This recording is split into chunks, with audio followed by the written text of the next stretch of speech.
first. Yeah. Swipe by 70, my friend, then for me and Christian, and he will scan me. Scan you? Oh my god. Scan me. No, scan mine. Scam money QR code. Scam you. Done playing. Scam you. 70.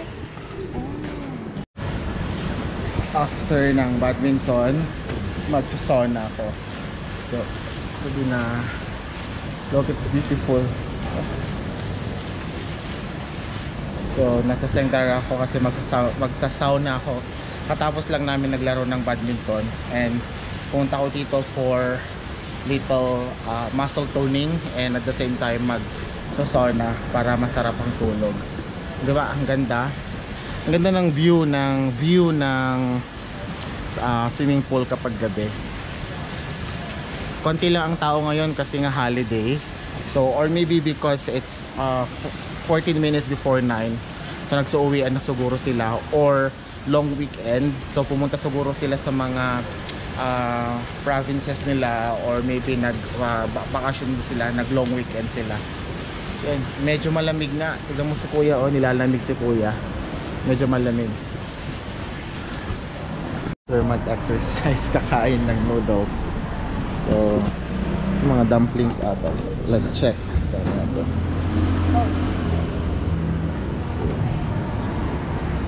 Umuusok-usok pa, oh. Ayan siya, oh. Ayan. Ayan. Paa ng manok. Hindi ko alam to. Oh, mga karne. Yung mga siomay. So, ito siomay. Isa. Tapos ito. Oh, shit. Init. So, ayan. Dito ako parating kumakain pag gusto ko ng noodles. Masarap kasi siya tapos mura pa. Dito lang sa may tapat ng BCEL Bank. After tayo, nag-order ako, hinihintay ko lang siyang mag-serve sa iba. So later titikman natin siya. Kasi yun naman noodles. So combination siya ng noodles plus mga dumplings. Oh, noodles and 3 dumplings. So usually ang pagkain dito nilalagyan siya ng mongo sprout. Like this. And then gusto ko nilalagyan ng lemon. And lang tissue. Ito masarap to. Lagyan natin to. Shoot.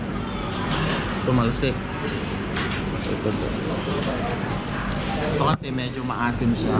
Kasi mahilig ako sa maasim. Then try. Mahilig kasi talaga ako sa mga pagkain may sabaw-sabaw. Hindi ako mahilig sa sa mga prito-prito, bihira lang. Basta comfort food ko talaga may mga sabaw.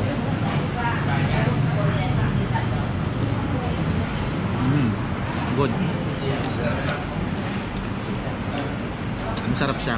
Tapos yung munggo sprout ito, medyo manamis-namis yung lasa niya. Nagko-complement siya dito sa may sa may sabaw.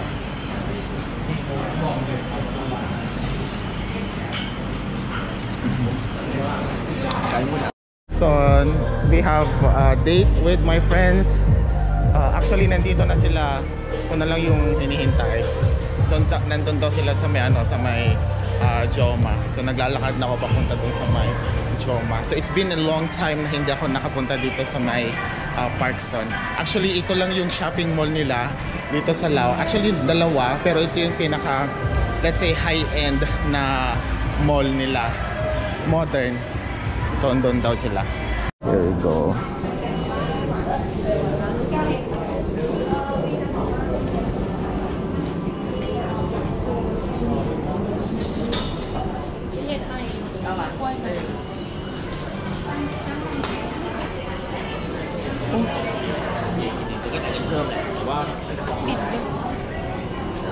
Hindi ko mahanapan.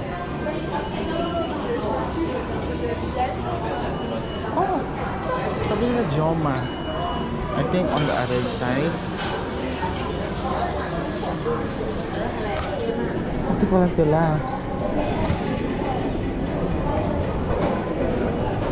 Where are they? Well, so, nandito pala sila sa pizza company. Oh my God. Pumunta ako dun sa may Joma.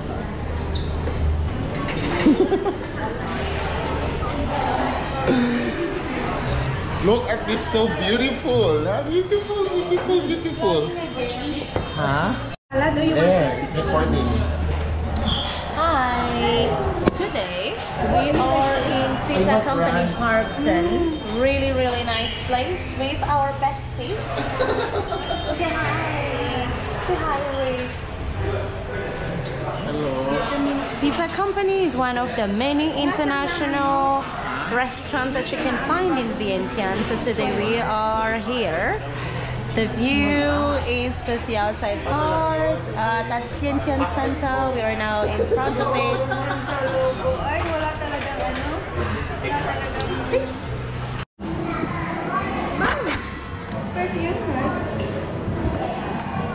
Where? Yeah. This one Can is you not spray good. again, please? One more time. I want to make sure. It's different. They have beautiful scents here, na? Mga perfumes. And even the beginning smell is already so sweet. Buying. Looking for perfumes and makeups.